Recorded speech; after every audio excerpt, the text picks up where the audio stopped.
Baik, Assalamualaikum warahmatullahi wabarakatuh. Selamat sore Bu Hesti dan Bu Ayu dan teman-teman semua. Semoga dalam keadaan sehat selalu. Pada kesempatan kali ini, kelompok 3 akan mempresentasikan hasil analisis 5 Angkatan Sastra Indonesia. Kenalkan, saya Bu Siti Alia sebagai moderator dan teman-teman saya.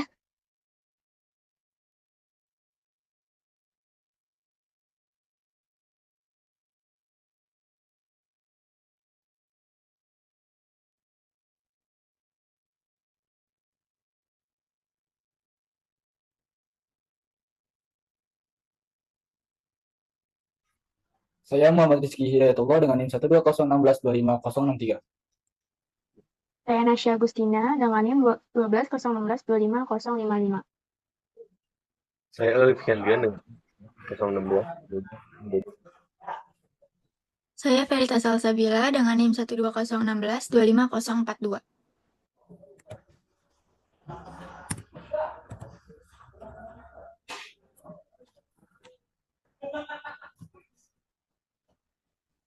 Sebelum masuk ke pembahasan, perlu kita ketahui kalau sastra Indonesia berkembang dari masa ke masa mengikuti perubahan sosial, politik, dan budaya yang terjadi di masyarakat. Setiap angkatan sastra memiliki karakteristik yang berbeda, sehingga mencerminkan kondisi pada zamannya. Melalui presentasi ini, kelompok kami akan membahas perkembangan sastra Indonesia, mulai dari angkatan Balai Pustaka hingga angkatan 70, beserta karya sastra yang menjadi representasi dari setiap angkatan. Boleh salin dia selanjutnya? Baik, di sini ada timeline angkatan yang kelompok kami ambil. Di sini ada Angkatan Balai Pustaka sampai Angkatan 70. Angkatan Balai Pustaka menunjukkan perkembangan dari lembaga kolonial untuk mengontrol bacaan rakyat tahun 1920-an yang membawa sastra Indonesia modern melalui karya-karya roman, puisi, dan drama. Lalu ada Angkatan Pujangga Baru. Angkatan Pujangga Baru membawa pembaruan sastra Indonesia melalui tema yang lebih modern, kebebasan berekspresi, serta penggunaan bahasa yang lebih berkembang. Angkatan ini menjadi tonggak penting lahirnya sastra Indonesia modern. Lalu ada Angkatan 45. Khairil Anwar memelopori pembaruan puisi Indonesia lewat bahasa lugas dan bebas dari ikatan bentuk lama, menggantikan corak romantis penjaga baru dengan jiwa pemberontakan dan individualisme di tengah masa pendudukan Jepang dan revolusi kemerdekaan. Lalu ada Angkatan 66, lahir dari peristiwa G30 PKI tahun 1965, menjadi perlawanan sastrawan terhadap dominasi ideologi komunis dalam sastra Indonesia. Lalu dari angkatan 70, angkatan ini menjadi tonggak pembaruan sastra melalui eksperimen bentuk bahasa dan tema yang lebih simbolis serta modern. Boleh selinda berikutnya. Di sini ada angkatan balai pustaka yang akan dilihat. Baik, selanjutnya itu adalah ada Angkatan Balai Pustaka. Di sini ada latar belakang historis Balai Pustaka, yaitu adalah salah satunya ada kondisi sosial yang terjadi di latar belakang historis Balai Pustaka itu adalah salah satunya. Yang pertama, kebutuhan masyarakat akan bacaan terstruktur. Yang kedua, pertentangan adat dan kemodernan. Yang ketiga, pertumbuhan kesadaran sosial dan moral. Yang terakhir adalah kontrol kolonial dan sensor. Lalu kondisi politik Indonesia saat itu masih berada di bawah pemerintahan kolonial Belanda. Dan yang kedua, munculnya kebijakan dari kolonial Belanda untuk mengendalikan literasi pengetahuan dan wacana masyarakat pribumi tersebut. Dan yang terakhir ada kondisi budaya, latar belakang historis Balai Pustaka. Itu adalah faktor politik kolonial para pemerintah Belanda di saat itu, dampak-dampak terhadap persatuan dan identitas budaya. Yang terakhir ada modernisasi dan standarisasi sastra. Selanjutnya adalah faktor munculnya Angkatan Balai Pustaka. Yang pertama, kebijakan pemerintah Belanda ingin mengendalikan penyebaran informasi. Dan yang kedua, kebutuhan pendidikan dan literasi pribumi. Yang ketiga, adaptasi tradisi lisan ke tulisan. Banyak karya sastra tradisional, contohnya seperti cerita rakyat, hikayat, syair, diadaptasi ke bentuk tulisan. Yang keempat, munculnya penulis-penulis pribumi modern. Dan yang terakhir adalah pengaruh perkembangan media dan teknologi cetak. Lalu ada karakteristik Angkatan Balai Pustaka tersebut. Yang pertama, karya sastra didominasi dengan novel atau roman. Dan yang kedua, mengangkat tema kawin paksa dan pertentangan adat. Yang ketiga, karya sastra berlatar budaya dan kehidupan daerah. Nah, yang keempat, gaya bahasa masih dipengaruhi sastra klasik. Dan yang terakhir, bersifat didaktis dan memberi nasihat. Selanjutnya adalah ada analisis karya sastra. Saya mengambil novel Siti Nurbaya. Di sini saya menjelaskan tentang identitas, nilai moral, dan ringkasan isi tentang buku tersebut. Ringkasan isi novel Siti Nurbaya menceritakan kisah cinta Siti Nurbaya dan Samsul Bahri yang terhalang oleh adat, istiadat, dan masalah ekonomi demi menyelamatkan ayahnya yang terlilit utang. Siti Nurbaya terpaksa menikah dengan Datu Maringgi hingga kisah cinta mereka berakhir tragis dan menjadi simbol kasih tak sampai. Selanjutnya yaitu adalah membuktikan karakter zaman Siti Nurbaya di saat balai pusaka tersebut.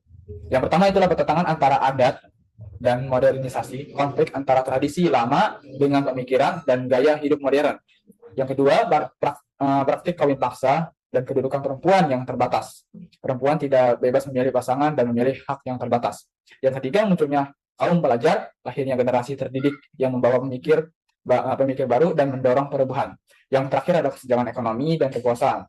Perbedaan kondisi ekonomi dan kekuasaan yang menimbulkan ketidakadilan sosial di zaman tersebut. Dan selanjutnya ada kontroversi atau perbedaan sastra. Isu pertentangan adat dan modernisasi. Yang pertama, banyak karya yang diterbitkan mengangkat konflik antara adat istiadat lama dengan kemodernan. Dan kedua, peran perempuan pada masyarakat, karya Balai Pustaka menampilkan tokoh perempuan yang menghadapi penindasan dalam sistem adat. Di zaman itu, adat istiadat bagi perempuan sangat terpaksa, sehingga sastra menjadi arena kritik sosial terhadap ketidakadilan gender. Contohnya ketidakadilan gender terhadap perempuan. Ini memicu diskusi tentang posisi dan hak perempuan di masyarakat. Selanjutnya ada sikap kritis kelompok di zaman Balai Pustaka. Angkatan Balai Pustaka merupakan tonggak lahirnya sastra Indonesia modern yang pertama kali. Dan yang kedua, karya-karyanya mengangkat persoalan sosial seperti adat, pendidikan, dan kedudukan perempuan di zaman itu. Dan yang ketiga, sastra menjadi cerminan kehidupan masyarakat sekaligus media penyampaian kritik sosial. Dan yang keempat, meskipun berada di bawah sensor kolonial, pengarang tetap menyampaikan kritik-kritik terhadap penjajahan secara tersirat. Yang terakhir yaitu adalah karya Balai Pustaka turut membangun identitas bangsa dan menjadi dasar berkembang kritik sastra Indonesia tersebut. Angkatan Balai Pustaka bukan hanya menjadi awal sastra Indonesia modern, tetapi juga meletakkan dasar perkembangan sastra, kritik sastra, dan identitas kebangsaan yang pengaruhnya masih terasa hingga saat ini.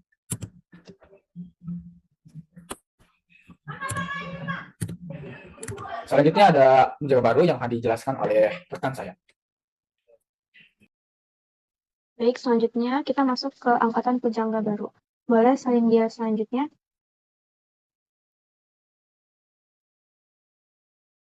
Baik, selanjutnya di sini ada latar belakang historis. Latar belakang munculnya angkatan Pujangga Baru dari segi sosial, yaitu mulai banyak masyarakat yang mendapat pendidikan barat, hingga muncul kaum intelektual dengan cara berpikir yang lebih terbuka. Oleh karena itu, para sastrawan mulai berani mengangkat persoalan-persoalan yang ada di masyarakat. Lalu, dari segi politik, walaupun Indonesia masih dijajah Belanda, semangat nasionalisme mulai tumbuh dan banyak disampaikan lewat karya sastra. Yang terakhir, dari segi budaya, pengaruh sastra barat mulai masuk ke Indonesia, tapi sastrawan tidak sekedar meniru, melainkan mengembangkannya menjadi karya yang lebih modern. Selain itu, berdirinya majalah Pujangga Baru pada tahun 1933 yang menjadi wadah penting bagi perkembangan angkatan ini. Boleh salin dia selanjutnya?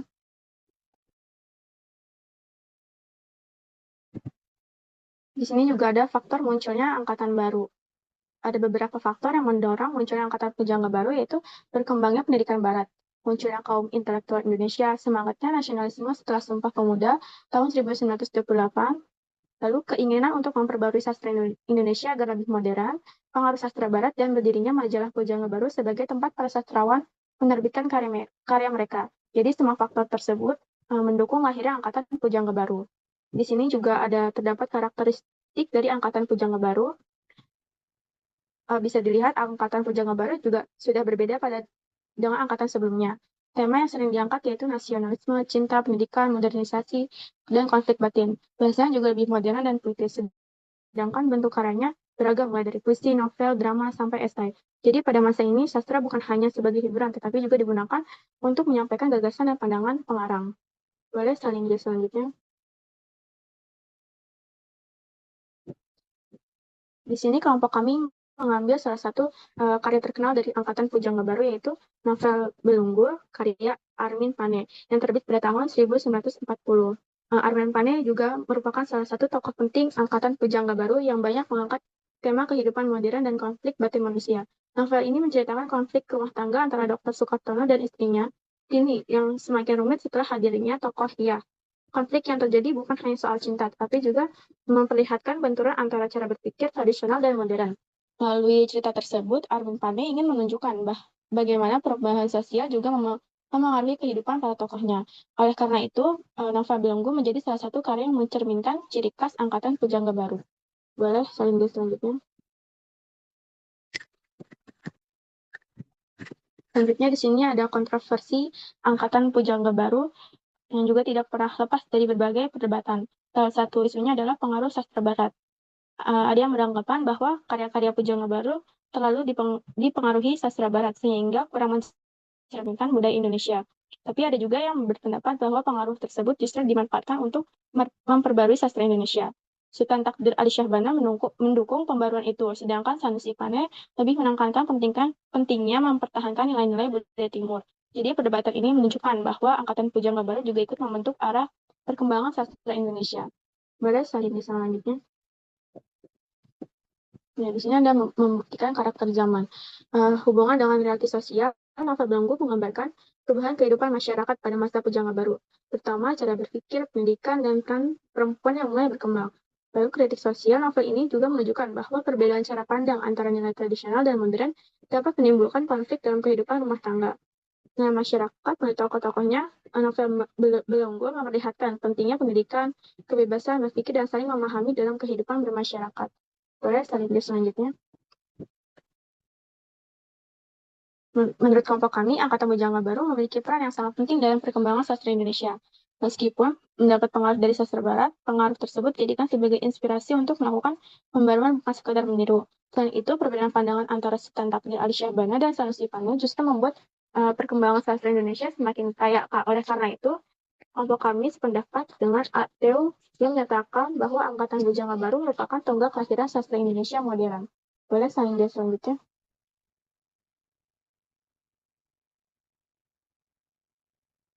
Baik, angkatan selanjutnya adalah angkatan 45.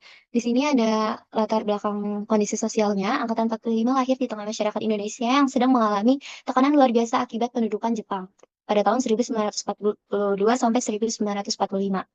Yang kemudian berlanjut ke periode revolusi fisik mempertahankan kemerdekaan. Masyarakat hidup dalam kemiskinan, kelaparan, kerja paksa, ataupun ramosya. Dan pengawasan ketat. Generasi muda yang tumbuh pada masa ini termasuk Chairil Anwar mengalami langsung kepahitan hidup di bawah dua rezim kolonial, yaitu Belanda dan Jepang. Lalu ada kondisi politik. Secara politik, periode ini ditandai oleh Verly, boleh selanjutnya. Secara politik, periode ini ditandai oleh masa pendudukan Jepang yang represif terhadap kebebasan berekspresi. Lalu disusul oleh proklamasi kemerdekaan tahun 1945 dan revolusi fisik melawan upaya Belanda untuk kembali berkuasa atau agresi militer Belanda. Chairil Anwar tidak mau berpura-pura menjadi corong propaganda Jepang dan tidak senang terhadap usaha pemerintah Jepang yang memanfaatkan semangat kebudayaan bangsa Indonesia sebagai potensi perang untuk memenangkan kepentingan Jepang. Di sini ada konsep budaya, ada reaksi terhadap Pujangga Baru yang dianggap terlalu romantis dan berkiblat kepada Belanda tahun 80-an. Lalu ada bahasa puisi berubah jadi bahasa sehari-hari, tidak terikat irama. Lalu dibentuknya wadah kolektif atau gelanggang seniman merdeka tahun 46. Boleh selanjutnya berikutnya.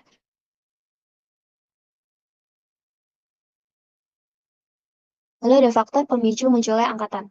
Di sini ada beberapa faktor. Yang pertama ada faktor sosial politik berupa tekanan pendudukan Jepang yang represif terhadap kebebasan berpikir dalam seni dan budaya. Lalu kedua ada faktor estetik. Nah, di sini berupa kejenuhan terhadap konvensi Pujangga Baru yang dianggap usang sehingga muncul kebutuhan bentuk ungkapan baru yang lebih bebas, ringkas, dan langsung menyentuh kenyataan. Lalu yang ketiga ada faktor individual kepeloporan, yakni sosok Chairil Anwar sendiri yang menjadi figur sentral pembaharuan. Lalu keempat ada penamaan resmi Angkatan 45 oleh Resian Anwar tahun 48 atau 49. Jadi di sini ada karakteristik angkatan. Tema yang dominan di sini itu ada individualisme, kebebasan, pemberontakan, perjuangan kemerdekaan. Dan gaya bahasanya juga lugas, padat, bahasa sehari-hari, dominan majasi perbola, metafora, dan tautologi. Lalu bentuk karya yaitu bisa puisi bebas, lepas dari rima atau pantun, dan beraliran ekspresionisme. Nah, di sini ada ciri khas pembeda dari angkatan-angkatan sebelumnya. Dan di sini juga ada pandangan hidup pengarang. Nah, di sini umumnya memiliki pandangan hidup yang individualis, idealis, dan menekankan kebebasan berpikir. Lalu ciri khas yang membedakan dari angkatan sebelumnya itu apa? Di sini ada membandingkan angkatan 45 dan Pujangga Baru, terletak pada keberanian memutuskan diri dari romantis dan kehalusan bahasa lama. Lalu pada tahun 80-an, Khairul Anwar mengubah cara khas itu menjadi wacana puisi yang lebih kontemporer dan internasional dari zamannya itu sendiri. Boleh salin berikutnya. Nah, di sini saya mengambil karya dari Khairul Anwar yang berjudul Aku. Di sini berbentuk puisi yang ditulis tahun 1943 dan termasuk dalam kumpulan dan berdebu tahun 49. Nah, puisi ini tergolong ke puisi modern ini. Nah, di sini ada ringkasan isi karyanya.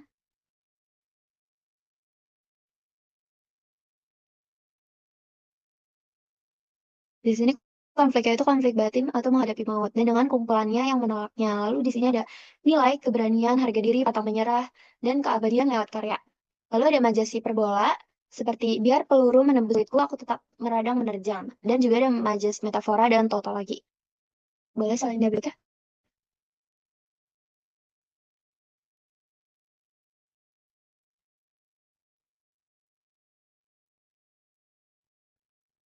Nah, di sini ada bukti bahwa karya tersebut mempresentasikan karakteristik angkatan. Dari segi gaya bahasa, menunjukkan pemakaian majas hiperbola yang menonjol sesuai ciri penegasan ala angkatan 45 yang melebih-lebihkan makna untuk menonjolkan semangat dan emosi. Nah, selanjutnya ada lirik Aku Ini Binatang Jalang. Digolongkan sebagai majas metafora, yaitu bahasa kiasan seperti perbandingan namun tidak ada penggunaan kata seperti, bagai, atau laksana. Dan pada lirik luka dan bisa aku bawa berlari-berlari hingga hilang peri-peri, itu ditemukan majas autolagi, yakni pengulangan bunyi i yang menegaskan makna, dan penggunaan diksi pendek, lugas, dan bebas dari aturan rima konvensional yang digunakan di angkatan Pujangga Baru. Lalu hubungan karya dengan realitas sosial pada masanya itu, di tengah pendudukan Jepang yang represif terhadap kebebasan berekspresi maupun berpolitik, sikap tokoh Aku yang menolak belas kasihan dan memilih melawan sendirian mencerminkan kondisi psikologis generasi muda saat itu seperti terjepit, terancam, namun menunduk. Simbol dalam ini itu mencerminkan semangat kebebasan dan keberanian yang relevan dengan konteks perjuangan bangsa Indonesia pada masa itu. Dan juga ada kritik atas sosial yang tekan yang menunjukkan individu tunduk pada norma atau kekuasaan tertentu. Boleh selanjutnya berikutnya.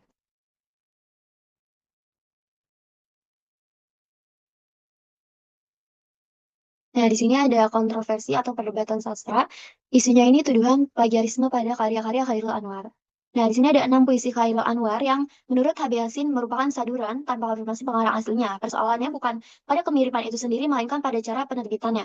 Karya-karya saduran terjemahan ini ditulis dengan nama Khairul Anwar sebagai penulisnya, tanpa menyebutkan bahwa puisi tersebut sebenarnya saduran atau terjemahan dari karya orang lain. Tuduhan ini pertama kali diungkapkan secara terbuka oleh H.B. Yassin sendiri, dan orang yang justru kemudian menjadi pembela utama Khairul, yaitu H.B. Yassin itu sendiri. Dan di sini ada argumen yang menuduh plagiat. Itu persoalannya jelas seperti menyudutkan Khairul Anwar dan mengakui bahwa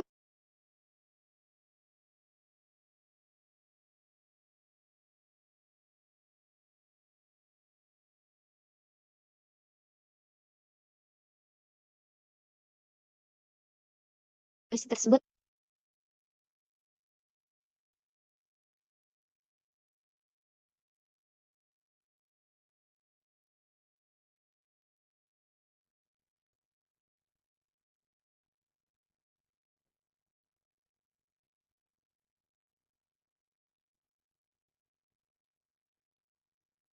boleh salinda berikutnya, Ferli.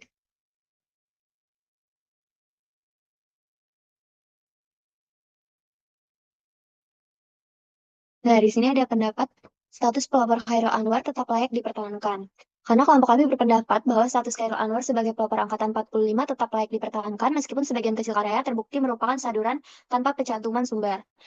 Kepeloporan seseorang dalam sejarah sastra sepatutnya dinilai dari kontribusi struktural dan ideologisnya, bukan semata-mata dari keutuhan moral pada setiap judul karya yang ia hasilkan. Lalu ada argumentasi yang pertama ada Dari kelompok kami mengargumentasikan jumlah karya yang dipersoalkan secara proporsional itu sangat kecil dibandingkan keseluruhan karya Khairil. Dari total 96 judul karya yang ia tulis selama hidupnya, hanya 2 sajak yang tergolong saduran dan 11 sajak terjemahan, sementara mayoritas mutlak yakni 72 sajak asli adalah karya orisinal.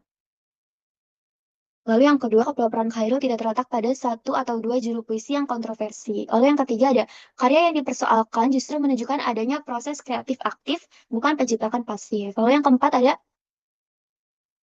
standar etika kepengarangan pada era 40-an berbeda jauh dari standar akademik dan hak cipta yang berlaku sekarang. Lalu ada alasan akademik yang didukung sumber ilmiah seperti pembelaan ini sejalan dengan pendekatan H.B. Yasin sebagai kritikus sastra otoritatif yang pertama kali mengklasifikasikan karya Khairil Anwar secara sistematis. H.B. Yasin secara eksplisit memisahkan persoalan moral kepengarangan dari penilaian nilai sastra dengan menyatakan bahwa kredibilitas. Boleh selanjutnya berikutnya?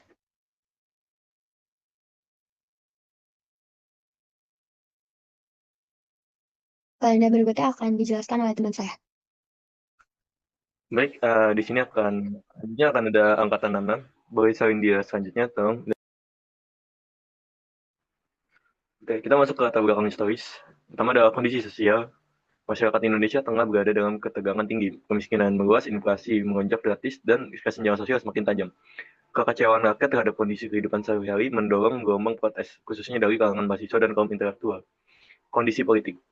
Angkatan 66 lahir dari gejolak politik paling dramatis dalam sejarah Indonesia. Orde Lama di bawah Presiden Soekarno semakin otoriter dengan demokrasi terpimpinnya. PKI, Partai Komunis Indonesia, tumbuh menjadi kekuatan besar. Puncaknya adalah peristiwa G30 SPKI yang menewaskan sejumlah jenderal. Tragedi ini memicu pergolakan besar. Mahasiswa turun ke jalan membawa tiga tuntutan rakyat dan kekuasaan balik ke tangan Soeharto yang menandai lahirnya Orde Baru 1966.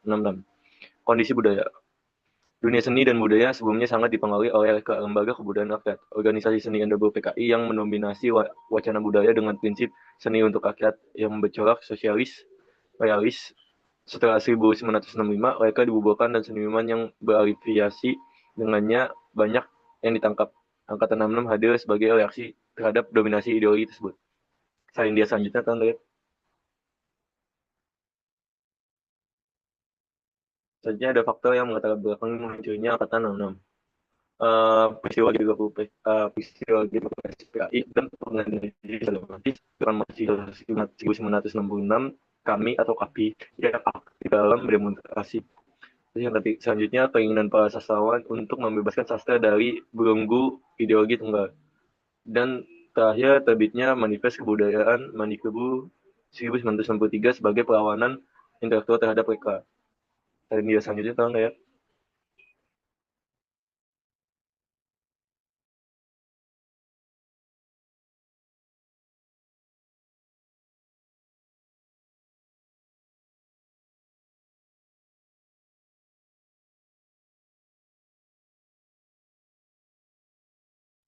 Oke, baik. Selanjutnya ada karakteristik angkatan. Pertama ada tema dominan, politik, kebebasan perlawanan terhadap otoritarianisme, terus kritik terhadap penguasa dan ketidakadilan sosial. Ketiga, eksistensialisme dan pencarian jati diri manusia di tengah kemelut. Keempat, tragedi kemanusiaan akibat ketentangan ideologi.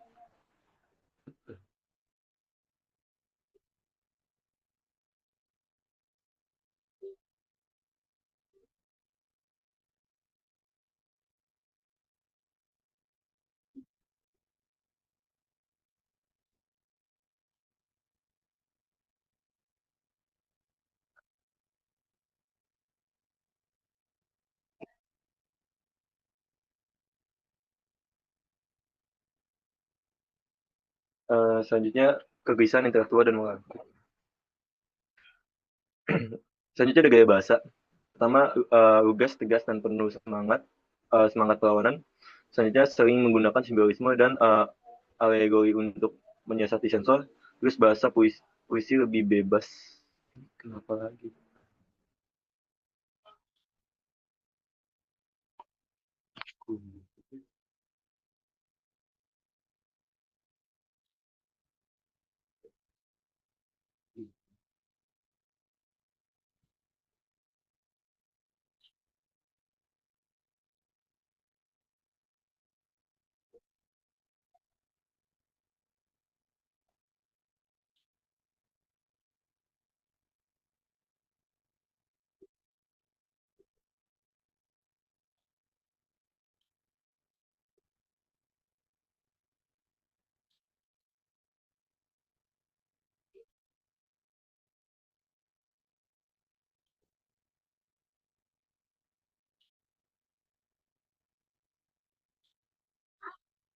Cok, orang bagian gue, Cok, HP gue mati-matian, Cok, nggak jelas banget.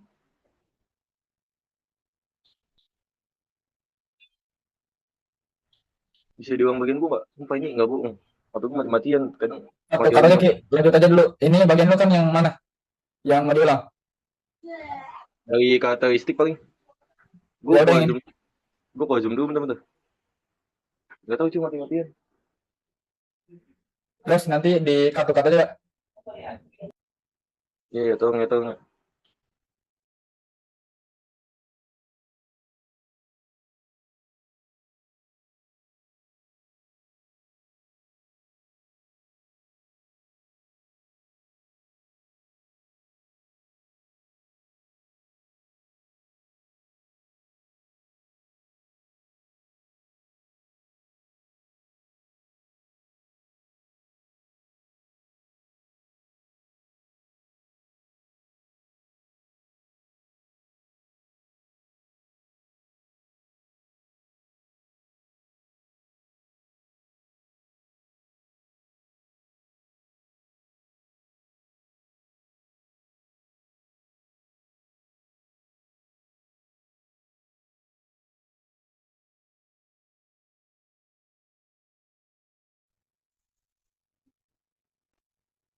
Gas, gas, gas. Gue ulang ya.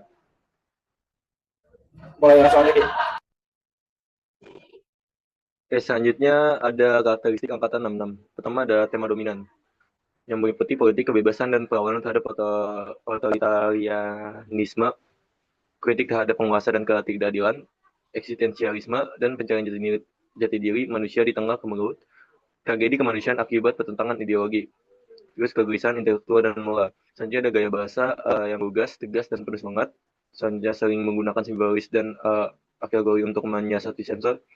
Terus bahasa puisi lebih bebas, ekspresif, dan kadang provokatif. Dan menggunakan diksi yang kuat dan bermakna ganda. Terus ada bentuk karya, yaitu puisi perlawanan atau protes sangat dominan, sajak, pamflet, cerpen dan novel yang berlatar pergolakan politik, esai dan kritik sastra dengan muatan ideologi, drama yang mengangkat tema perlawanan. Selain dia selanjutnya, tolong ya.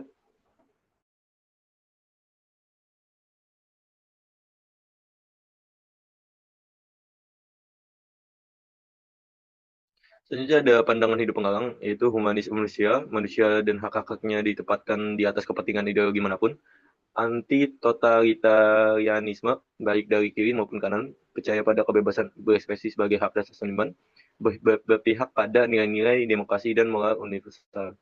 Selanjutnya ada ciri khasnya di angkatan 60, yaitu sastra sangat erat dengan peristiwa politik nyata, yaitu G30 SPKI dan pergantian rezim. Lainnya manifest kebudayaan sebagai manifesto estis ideologis, penggalang secara aktif terlibat dalam gerakan sosial anti politik. Selanjutnya puisi digunakan sebagai senjata perlawanan secara terbuka. Selain dia selanjutnya, tolong Dayat. Di sini ada analisis karya Taufik Ismail, Tirani, dan Benteng. Ringkasan isu karya, kumpulan puisi ini berisi sajak-sajak yang lahir dari semangat gerakan mahasiswa 1996.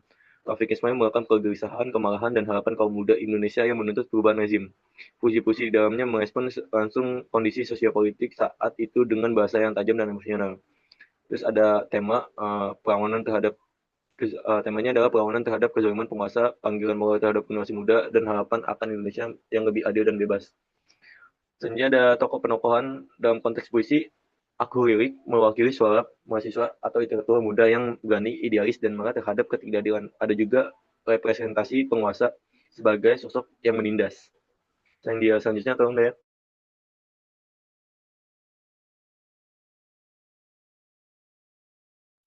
Selanjutnya ada konflik utama adalah antara rakyat atau mahasiswa versus rezim otoriter, antara kebebasan versus tirani, antara moral universal versus.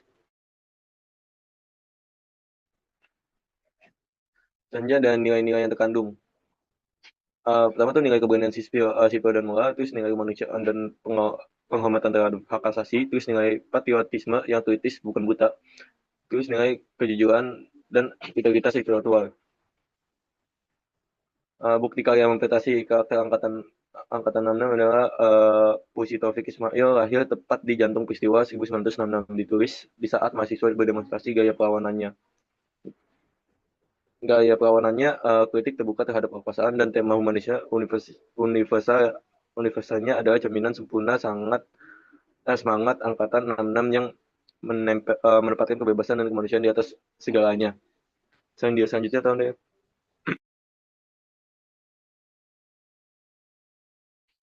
Membuktikan karakter zaman, yaitu ada hubungan karya dengan realitas sosial. Karya-karya angkatan 66 ada dokumen hidup zaman transisi kekuasaan. Puisi dan prosa mereka merespon langsung peristiwa G30, SPKI, pembubaran PKI, penangkapan aktivis kiri, dan lahirnya Orde Baru. Terus ada bentuk kritik sosial. Di sini yaitu kritik terhadap totalitarisme Orde Lama, Soekarno, dan demokrasi kepemimpinannya. Terus penolakan terhadap dominasi ideologi tunggal dalam seni, Leka atau PKI. Tuntutan kebebasan berpendapat dan berekspresi, soal perlawanan terhadap korupsi dan ketidakadilan birokrasi yang mulai terlihat di masa awal Orde Baru. Selanjutnya ada cerminan dari masyarakat, yaitu sangat reformasi dan perubahan yang bergolak di kalangan muda. Terus kepercayaan pada moralitas dan hati nurani di atas doktrin ideologi. Kerinduan akan stabilitas dan keadilan setelah bertahun-tahun kekacauan politik. Nilai heroisme sipil bahwa pena dan aksi damai bisa mengubah sejarah. Selanjutnya tahun ya.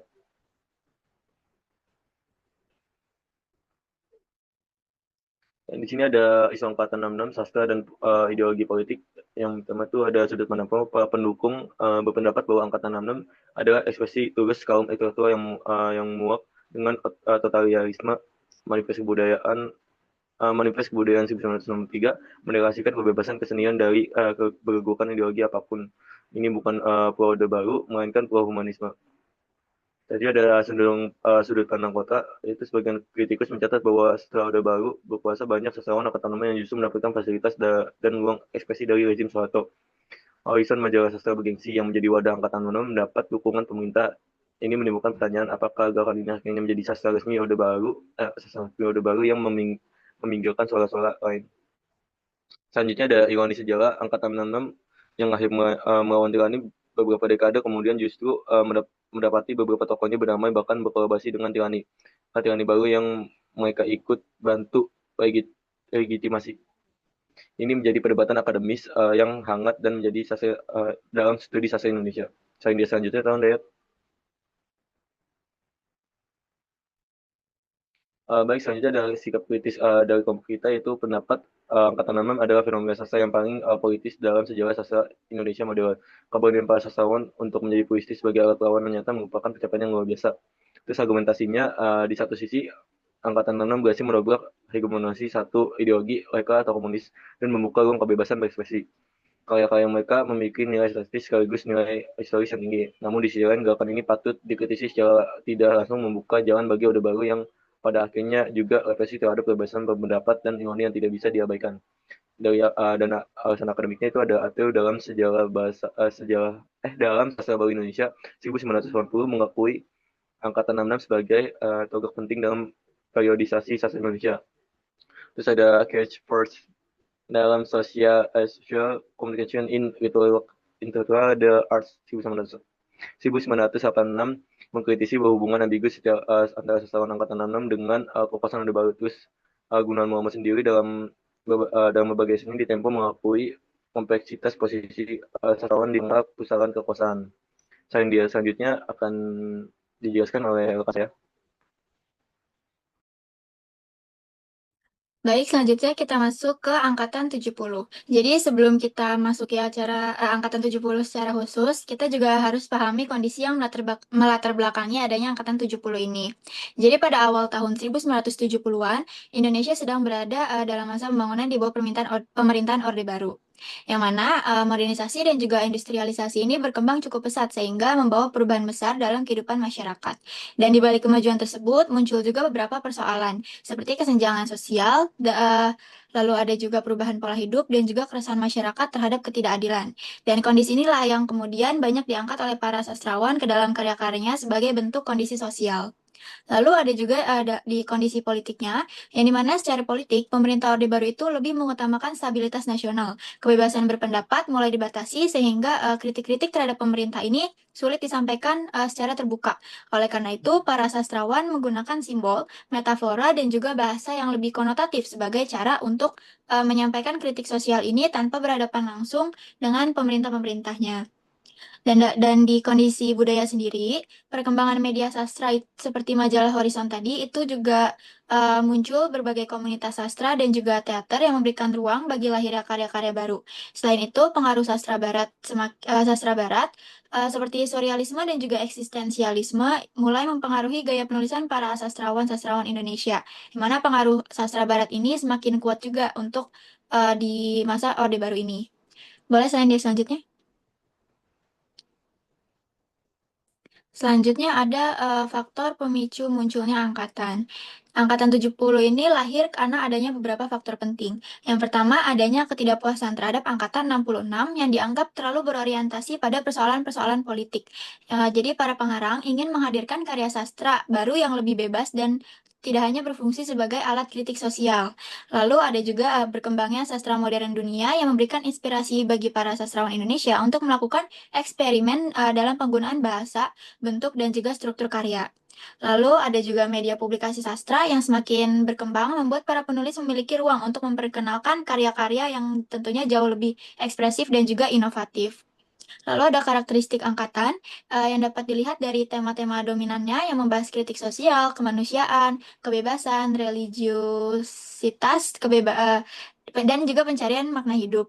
Sedangkan dari gaya bahasa, karya-karyanya itu cenderung lebih simbolis, konotatif, metaforis, eksperimental, dan juga adanya permainan bunyi dan tipografi.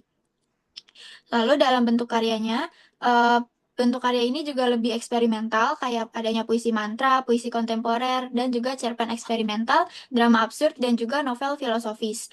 Sedangkan di pandangan hidup pengarang, itu mengutamakan kebebasan berekspresi, menolak aturan sastra yang kaku, dan juga sastra sebagai media refleksi kehidupan. Dengan kata lain, Angkatan 70 ini menjadi periode pembaruan yang menekankan kebebasan berekspresi dan juga kreativitas dalam berkarya.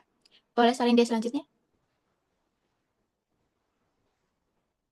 Selanjutnya ada analisis karya Gottlob. Jadi untuk mewakili angkatan 70 ini kami menggunakan karya Gottlob dari karyanya Danarto. Kenapa kami maaf nanti di-cut please. Jadi di sini identitas dari karya ini pengarangnya adalah Danarto. Beliau dikenal sebagai cerpenis, novelis, pelukis, dan juga seniman teater Indonesia. Beliau merupakan salah satu sastrawan yang paling berpengaruh juga di angkatan 70 karena karya-karyanya memadukan unsur religius, mistisisme, simbolisme, dan juga surrealisme. Serta gaya penulisannya yang khas karena tidak menggambarkan realitas tapi juga menghadirkan adanya pengalaman spiritual yang lebih mendalam. Cerpen ini diterbitkan pada tahun 1974 dengan ringkasan isi yang mana cerita ini itu mengisahkan konflik antara seorang ayah dan juga anaknya. Tapi di balik konflik tersebut, gak cuma konflik keluarga biasa, tapi juga menggambarkan pergulatan batin manusia antara nilai kemanusiaan, pengorbanan, dan juga spiritualitasnya. Dan tema utama dari cerpen ini adalah religiusitas, pengorbanan, kemanusiaan, dan juga pencarian makna hidup. Sedangkan untuk tokohnya sendiri, tokoh ayah itu digambarkan sebagai sosok yang tegas, religius, dan idealis. Sedangkan tokoh si anaknya ini mengalami konflik batin dalam mencari makna hidup. Nilai-nilai yang terkandungnya pun ada nilai religius, moral, dan juga kemanusiaan. Cerpen ini itu menjadi representasi angkatan 70 karena nggak cuma menggunakan simbol-simbol yang kuat, alur yang tidak konvensional, bahasa yang konotatif, serta unsur surrealisme yang mengajak pembaca untuk menafsirkan makna ceritanya. Boleh salin dia selanjutnya? Lalu ada membuktikan karakter zaman. Karya Gottlob ini mencerminkan karakter masyarakat Indonesia pada masa Orde Baru. Hubungannya dengan realitas sosial karena Cerpen ini juga menggambarkan keresahan dari masyarakat, lalu ada menunjukkan perubahan nilai kehidupan, dan untuk bentuk kritik sosialnya sendiri, cerpen ini disampaikan melalui simbol dan juga alegori, karena cara ini dipilih karena pada masa itu ruang kebebasan berekspresi masih cukup terbatas. Sedangkan untuk nilai masyarakatnya, yaitu ada moral, religiusitas, dan juga kemanusiaan, di mana di tengah masyarakat yang mengalami modernisasi. Jadi dengan demikian, Gottlob itu nggak cuma menjadi karya sastra, tapi juga menjadi cerminan dari kondisi masyarakat Indonesia pada tahun 1970-an. Boleh salin dia selanjutnya? Di sini ada kontroversi atau perdebatan sastra. Jadi salah satu isu yang paling banyak dibahas pada angkatan 70 ini itu munculnya puisi kontemporer, terutama puisi mantra yang dipelopori oleh Sutarji Kazum Bakri. Jadi puisi-puisi tersebut itu lebih mengutamakan bunyi, ritme, dan juga permainan kata daripada makna yang bersifat langsung. Jadi hal ini pun bisa menimbulkan perdebatan, kayak sebagian kritikus itu menganggap puisi mantra terlalu sulit untuk dipahami karena lebih menonjolkan bunyi daripada makna. Namun banyak juga sastrawan dan akademisi yang justru berpendapat bahwa eksperimen tersebut merupakan pembaruan yang memperluas kemungkinan bahasa dalam sastra Indonesia. Oleh karena itu, kontroversi ini itu menjadi salah satu ciri penting dari perkembangan angkatan 70. Boleh salin dia selanjutnya? Di sini ada sikap kritis kelompok. Jadi, pendapat dari kelompok kami, angkatan 70 merupakan salah satu periode yang paling inovatif dalam sejarah sastra Indonesia. Karena keberanian para sastrawan untuk bereksperimen dalam bahasa, bentuk, dan juga teknik penulisan telah memperkaya perkembangan dari sastra Indonesia sendiri. Ya, walaupun tetap ada argumentasi di sini yang walaupun karya-karyanya sering dianggap sulit dipahami, kami juga bisa melihat bahwa kompleksitas tersebut justru mendorong para pembaca untuk berpikir lebih kritis dan aktif dalam menafsirkan makna. Sedangkan, tapi pendapat ini juga didukung oleh beberapa ahli seperti Athill yang menyatakan bahwa pembaruan sastra ini terjadi ketika pengarang berani melampaui konvensi lama. Lalu menurut Jacob Sumarjo, menilai eksperimen angkatan 70 itu sebagai tonggak penting sastra modern Indonesia. Dan dari Rismawati sendiri, ia menjelaskan bahwa angkatan 70 itu berhasil untuk menghadirkan inovasi dalam tema, bentuk, dan juga penggunaan bahasa, sehingga memberikan pengaruh besar terhadap perkembangan sastra Indonesia hingga saat ini. Jadi kami simpulkan bahwa angkatan 70 ini bukan hanya sekedar periode sastra, tetapi merupakan fase dari pembaruan yang memperluas cara kita untuk memahami fungsi dan bentuk karya sastra itu sendiri. Boleh salin dia selanjutnya? Jadi di sini ada tabel perbandingan angkatan. Yang dimana di sini dari latar belakang tentunya sudah berbeda dari tiap angkatan. Kayak tadi di Balai Pustaka itu kan awalnya didirikan sebagai Komisi Bacaan Sekolah Pribumi pada tahun 1908 dan mengontrol bacaan rakyat agar sesuai kepentingan kolonial. Sedangkan di Pujangga Baru, Pujangga Baru lahir pada masa kolonial Belanda yang dipengaruhi pendidikan dan sastra barat serta tumbuhnya semangat nasionalisme. Sedangkan latar belakang dari angkatan 45, penjajahan Jepang, proklamasi kemerdekaan, agresi militer Belanda, dan pengaruh pemikiran dunia yang memandang manusia itu secara utuh. Dan di angkatan 66, peristiwa G30 SPKI 1965 dan pergantian rezim dari Orde Lama ke Orde Baru, pembubaran Lekra atau Lembaga Kebudayaan Rakyat yang berafiliasi PKI. Dan di angkatan 70 sendiri itu muncul sebagai pembaruan terhadap angkatan 66 dengan menekankan kreativitas dan juga eksperimen sastra. Sedangkan ada karakteristiknya di sini yang tentunya juga sama berbedanya tiap angkatan. Karakteristik di Balai Pustaka itu karya sastra didominasi dengan novel ataupun roman yang mengangkat tema kawin paksa dan pertentangan adat. Sedangkan di Pujangga Baru mengangkat tema nasionalisme, modernisasi, cinta, dan juga konflik batin dan menggunakan bahasa Indonesia yang lebih modern dan juga puitis. Di angkatan 45, tema perjuangan, individualisme, realisme, dan naturalisme. Bahasanya bebas dan juga lugas. Sedangkan di angkatan 66, karya sastra syarat protes sosial dan juga politik, mengangkat tema kebebasan, kemanusiaan, dan kritik terhadap penguasa, menggunakan bahasa lugas, tegas, dan retorik. Di angkatan 70, bersifat eksperimental, simbolis, surrealis, dan menggunakan bahasa konotatif, serta melahirkan puisi mantra dan drama yang absurd. Adapun tokoh terkenalnya, di Balai Pustaka ada Merari Siregar, Mara Rusli, Nursultan Iskandar, dan lain-lainnya. Di Pujangga Baru ada Sultan Takjir Alis Syabana, dan Armin Pane, dan Amir Hamzah, dan Sanusi Pane. Lalu yang angkatan 45 ada Khairul Anwar, HB Yasin, Idrus, Rifai Ipin. Lalu di angkatan 66 ada Taufik Ismail, Gunawan Muhammad, W.S. Rendra, Guru Raswanto, Arif Budiman, Sapardi Djoko Damono, Umar Khayyam, dan Iwan Simatupang. Sedangkan di angkatan 70 ada Sutarji Kalzum Bakri, Danarto, Putu Wijaya, dan juga Gunawan Muhammad. Boleh salin dia selanjutnya?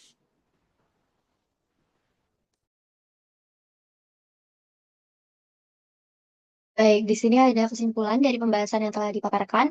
Dapat disimpulkan bahwa perkembangan sastra Indonesia dari Angkatan Balai Pustaka, Pujangga Baru, Angkatan 45, Angkatan 66, hingga Angkatan 70 menunjukkan bahwa sastra selalu berkembang mengikuti perubahan zaman.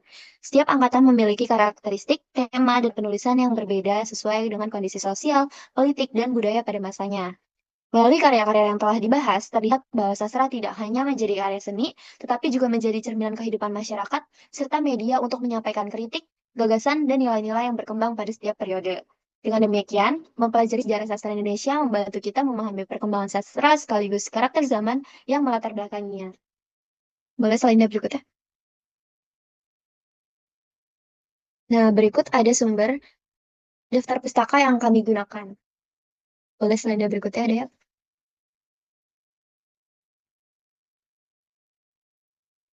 Baik, terima kasih sekiranya ini yang bisa kami sampaikan. Kurang lebihnya mohon maaf. Wassalamualaikum warahmatullahi wabarakatuh.